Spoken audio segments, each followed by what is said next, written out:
Assalamualaikum warahmatullahi wabarakatuh. Selamat bertemu kembali anak-anakku yang duduk di kelas 5. Hari ini kita memasuki pada tema ketiga dari kelas 5 ya. Dengan judul makanan sehat, kita memasuki pembelajaran pertama dengan subtema 1 pada buku tema 3 kelas 5. Sebelumnya jangan lupa untuk subscribe-nya terlebih dahulu.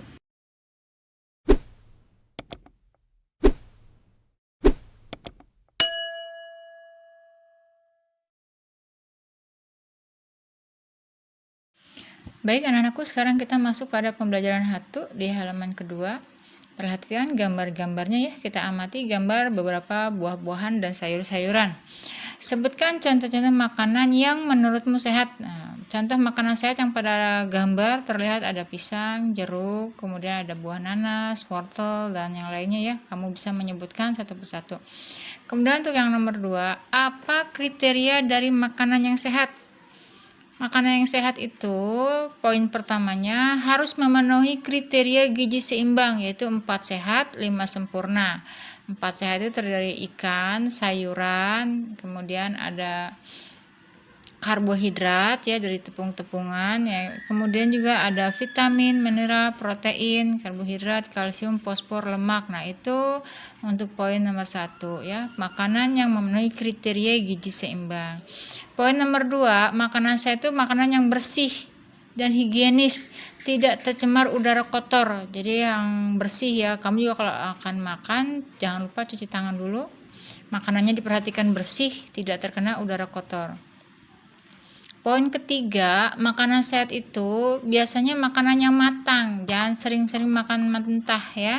Makanan yang tingkat kematangannya memenuhi standar. Jadi semuanya kalau bisa makanan yang sudah dimasak oleh ibu kamu. Lanjut pada halaman berikutnya. Di sini ada percakapan, makanan sehat baik untuk tubuh kita. Tubuh manusia mengolah makanan menjadi nutrisi yang bermanfaat bagi kesehatan dan pertumbuhan tubuh. Untuk jelasnya, kemudian kita perhatikan percakapan antara Dayu, Edo, dan Siti. Dayu berkata, wah sedapnya sarapanku hari ini. Sarapan apa kamu pagi ini, Dayu? Kata Edo. Kalau aku seperti biasa, nasi, sayur, dan telur mata sapi sudah cukup. Ibuku membuat bubur ayam istimewa, Edo, kata Dayu. Siti, aduh semuanya terdengar enak untukku, sekalipun hanya nasi, sayur, dan telur mata sapi. Apalagi kalau bubur ayam istimewa. Bersyukurlah kita dikaruniai sistem pencernaan, teman-teman. Dengan begitu, makanan yang kita makan dapat membawa manfaat untuk tubuh kita.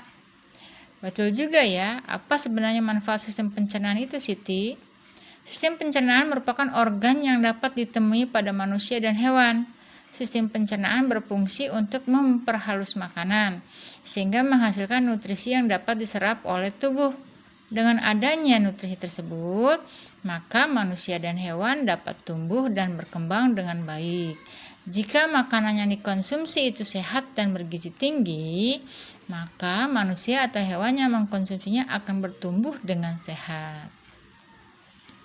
Aku pernah melihat iklan tentang bubur ayam dengan beras organik.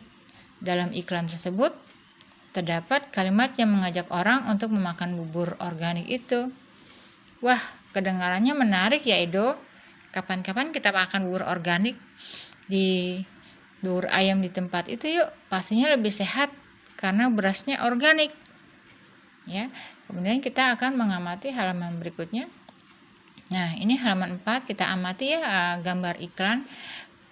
Ada iklan nomor 1, gambar buah-buahan. Nomor 2, ada seorang anak kecil yang sedang memakan buah.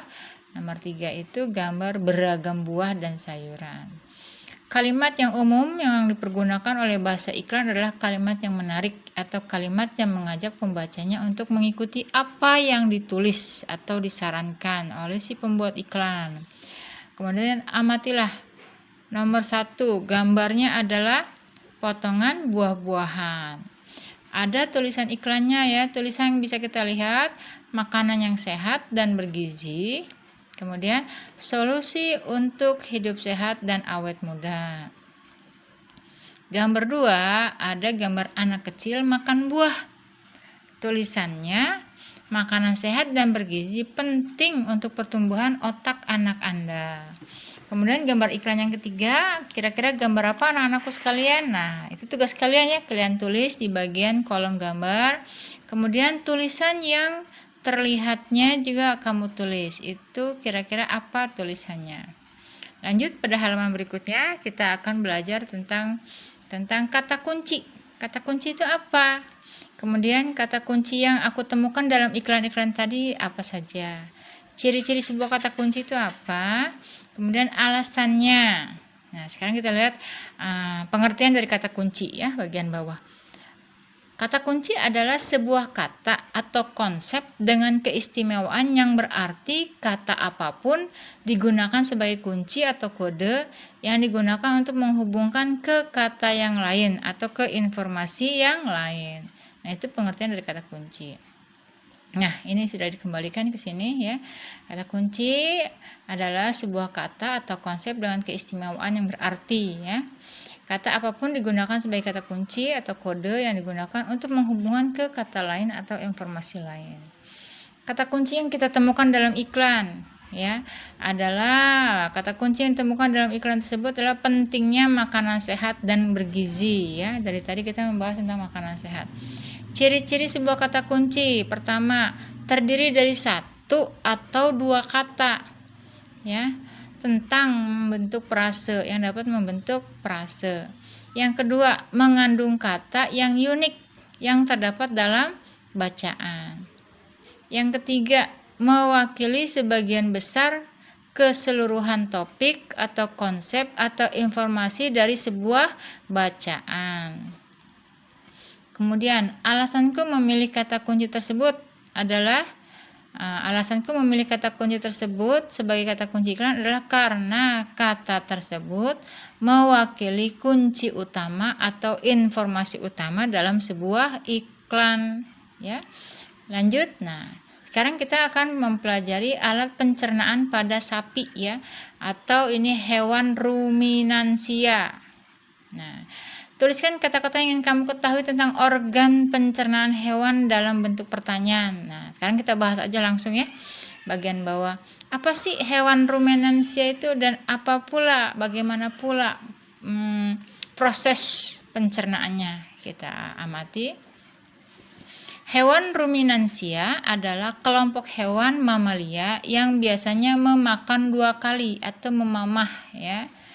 Dikenal dengan hewan memamah biak, jadi memakannya 2 kali.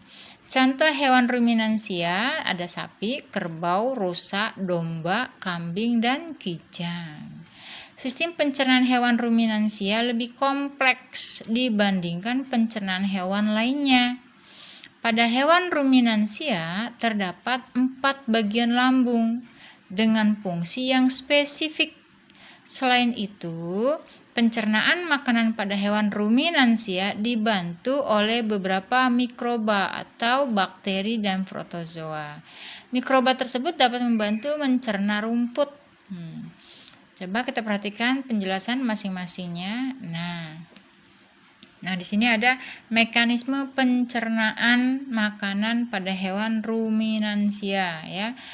Alat-alat pencernaannya ada gigi. Gigi sapi itu tersusun dari gigi seri yang berguna untuk memotong makanan dan gigi geraham untuk mengunyah makanan. Kemudian ada lidah. Lidah sapi berguna untuk merenggut rumput atau memakan makanan dan mendorong makanan yang sudah dikunyah menuju ke lambung, ya. Tentunya melalui kerongkongan. Kemudian ada saliva. Merupakan cairan atau enzim khusus yang dihasilkan oleh kelenjar khusus pada sapi yang kemudian disalurkan ke dalam rongga mulut saliva, berperan dalam proses pencernaan kimiawi. Nah, sekarang kita lihat ini beragam lambung sapi ya. Lambung sapi berbeda dengan lambung manusia, ukurannya jauh lebih besar. Lambung sapi merupakan organ pencernaan yang sangat penting bagi sapi. Terdiri dari 4 bagian, yaitu rumen, retikulum, omasum, dan abomasum.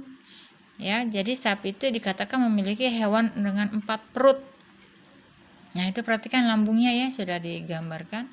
Kita lanjut, sini ada beberapa penjelasan tentang rumen atau perut besar, tempat terjadinya pencernaan dengan bantuan mikroba atau bakteri. Di sini makanan dicerna hingga menjadi bubur, ya, dengan gerakan-gerakan mengaduk yang dilakukan oleh dinding-dinding rumennya. Pada saat sapi istirahat, ya, makanan itu kembali lagi ke mulut dan dikunyah kembali. Setelah dikunyah, untuk yang kedua kalinya baru masuk ke bagian retikulum atau perut jala. Nah, di dalam perut yang kedua atau perut jala ini, makanan kembali mengalami proses fermentasi dibantu oleh bakteri dan protozoa. Di dalam ini terjadi proses absorpsi dan penyaringan benda-benda asing yang masuk, ya, bersama makanan sehingga tidak masuk ke omasum. Nah, dari omasum, ya, di omasim makanan dicerna lagi dengan bantuan enzim pencernaan. Setelah itu baru masuk ke perut yang keempat atau ke abomasum. Nah, pada perut ini, ya, dibantu dengan bantuan enzim pencernaan pepsim yang dihasilkan oleh abomasum. Nah, sekarang kita lihat bagian bawah. Kosakata baru apa yang kamu temukan? Nah, kamu menemukan kata-kata baru di situ, ya. Ada rumen, ada retikulum, ada omasum, dan ada abomasum. Nah, itu semuanya nama perut, ya, masing-masing lambung di dalam sapi. Oke, kita lanjut. Nah, sekarang kita lihat nih prosesnya. Prosesnya pertama, rumput dikunyah di mulut, tuh, ya, rumput masuk ke dalam mulut. Setelah dikunyah, kemudian masuk ke rumen melalui esofagus. Esofagus itu kerongkongan, ya, ada gerakan peristaltik di situ di esofagus, kemudian masuk ke dalam perut rumen, perut yang pertama.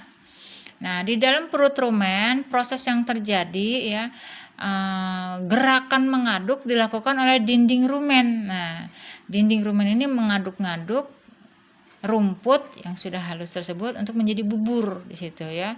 Terus diaduk. Setelah diaduk, sapi beristirahat. Nah, pada saat sapi beristirahat, makanan kembali balik ke mulut. Lihat tanda panahnya. Di dalam mulut kembali dikunyah, ya. Setelah dikunyah masuk ke retikulum. Di dalam retikulum, perhatikan gitu, makanan mengalami fermentasi dengan bantuan bakteri. Disinilah terjadi proses absorpsi. Dari retikulum masuk ke omasum. Nah, di dalam omasum makanan dicerna dengan bantuan enzim pencernaan. Selanjutnya masuk ke abomasum. Dari abomasum atau di abomasum makanan dicerna kembali dengan bantuan enzim pencernaan pepsin yang dihasilkan oleh abomasum. Nah, ini adalah semuanya proses pencernaan pada hewan ruminansia. Nah, demikianlah adik-adik sekalian, kita telah mempelajari makanan sehat dan alat pencernaan pada hewan ruminansia atau pencernaan pada sapi. Maka Ibu akhiri materi hari ini dengan mengucapkan wassalamualaikum warahmatullahi wabarakatuh.